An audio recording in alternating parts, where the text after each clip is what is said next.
Salut, j'espère que vous allez bien. Merci d'être là lundi après lundi, à écouter et surtout à partager la parole derrière chaque design.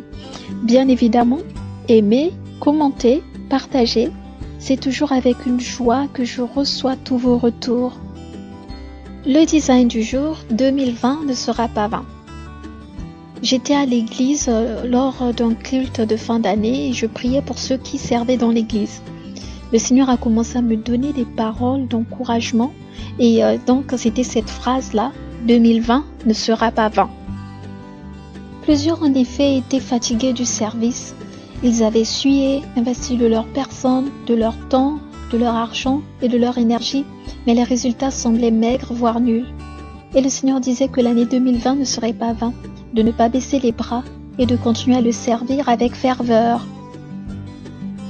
Dans un rêve fait au début du mois de mars, je participais à un essai pour un shampoing antipelliculaire. On m'avait présenté 2 shampoings, un que je connaissais et un autre que je découvrais. J'étais très dubitatif quant au shampoing que je connaissais, car il y a plus de 10 ans je l'avais déjà utilisé et j'étais très déçue. Mes cheveux étaient très secs, durs et entremêlés, donc je ne croyais pas que la nouvelle expérience allait être positive. On appliqua le shampoing connu à gauche de ma tête et le nouveau à droite. Après le shampoing, avec un microscope, on est venu inspecter ma tête. À ma grande surprise, à gauche, c'était propre, très soyeux et brillant. J'ai décidé donc de nettoyer toute ma tête avec ce shampoing que je redoutais. Vous êtes peut-être comme moi, vous avez eu des expériences qui ne vous ont pas forcément apporté le fruit que vous souhaitez. La déception vous a peut-être emmené à un point où vous ne vouliez même plus essayer, car vous vous dites « j'ai déjà fait, ça ne sert à rien ». Peut-être que vous êtes comme ces personnes qui m'entouraient à l'église qui étaient complètement lasses du service. Peut-être même que c'est votre marche avec le Seigneur qui vous fatigue. J'aimerais vous dire une fois de plus, 2020 c'est votre année. 2020 sera une année qui comptera et 2020 ne sera pas vain.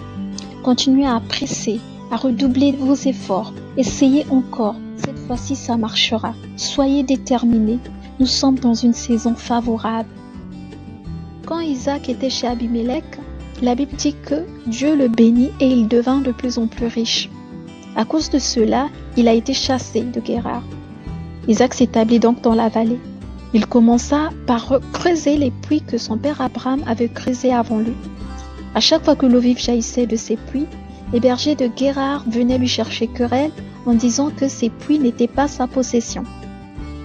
Quand Isaac arriva au 3e puits, plus personne ne le cherchait à querelle. Il appela le puits Rehoboth, car il est dit « L'Éternel nous a maintenant mis au large et nous prospérerons dans le pays. » Nous aussi, nous ne devons pas abandonner, malgré les obstacles, les querelles, les divergences et combats qui peuvent se présenter devant nous. Nous devons être déterminés jusqu'à ce que nous trouvions notre Rehoboth, ce lieu de paix, ce lieu de repos, ce lieu où nous pouvons enfin nous établir, ce lieu où nous pouvons prospérer. N'oubliez pas, l'afficher c'est l'affirmer. Qu'allez-vous afficher quand vous portez 2020 ne sera pas vain? Affirmer que 2020 ne sera pas vain, c'est déclarer que les efforts fournis jusqu'à présent finiront par payer cette année. Il faut continuer à presser jusqu'à Rehoboth. Si jusque-là mes expériences passées n'ont rien donné, cette année je ferai la différence. Que je me donne une nouvelle chance, même aux endroits où j'ai échoué dans le passé. Je vais redoubler d'efforts sans jamais me lasser. Et vous, qu'allez-vous afficher? C'est tout pour cette semaine. On se retrouve la semaine prochaine avec un nouveau design. 2020, double. Vous pouvez retrouver ce design et plusieurs autres dans la galerie Spreadshirt écrit le bonheur. En attendant, je vous souhaite une très bonne semaine et je vous dis paix et grâce.